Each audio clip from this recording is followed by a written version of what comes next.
You know what's funny? Everyone calls The Empire Strikes Back one of the greatest films ever made. But almost nobody talks about the people who were freezing, drowning, sleep deprived, and borderline losing their mind just to make it happen. This isn't just a movie. This is a miracle held together by tape, grit, sweat, tears, a crew that refuse to quit. And as someone who's been below the line, yeah, that's what they call us, below the line for 25 years. Yeah, this hits different. I'm here to talk about the unsung heroes of The Empire Strikes Back.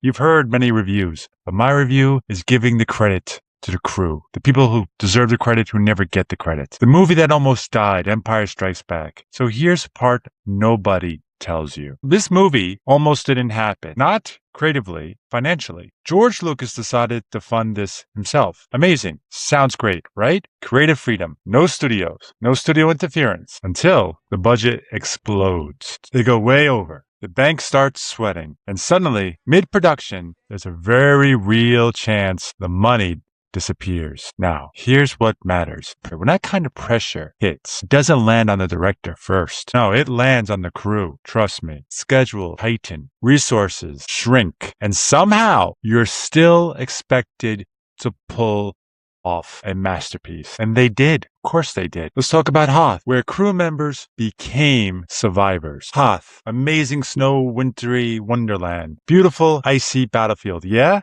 That's not movie magic. That's Norway in winter during actual blizzard. The crew didn't show up to a set. They showed up to a survival situation. Equipment buried in the snow. Cameras freezing. People literally digging gear out just to start the day. You ever try to do precise camera work when your hands don't work anymore? Or set a prop? Or dress an actor? Putting makeup on, makeup effects? Knowing you're really behind schedule? No fancy trailers? No perfect conditions? Just rips, camera ops, crew members going, all right, you know what? Guess what? We're doing this. We're doing this anyway. We're going to make this happen. And that's why it looks so real. Because it was. Now let's go from freezing to sweating in the swamps of Dagobah. Yoda. One of the best, one of the most believable characters in film history. A puppet. A muppet. But not just a puppet. A team effort. You've got people under the floorboards, cramped into boxes, controlling facial expressions, movement, hands, feet, all in sync. Meanwhile, the set is boiling. It's hot. It's humid. It's filled with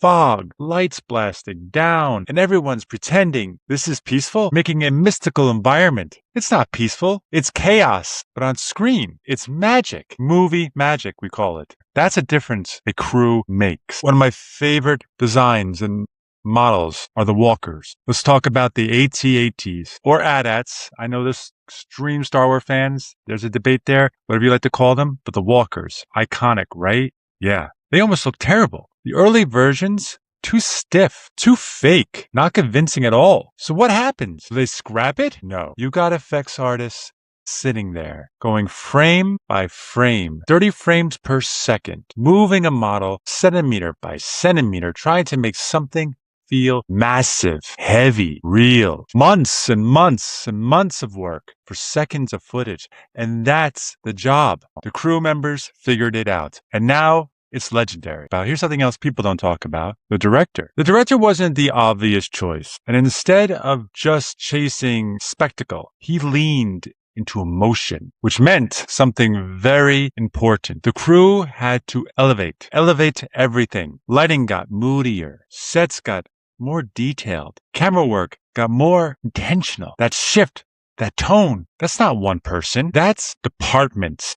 An army of departments syncing up and saying, let's make this better than it needs to be. Now let's talk about the secret. They even didn't tell the crew. Spoilers alert. And then the biggest moment. I am your father. Most of the crew didn't even know that was the real line. Think about it. That you're lighting it. You're framing it. You're setting the stage for one of the most iconic moments in the film history.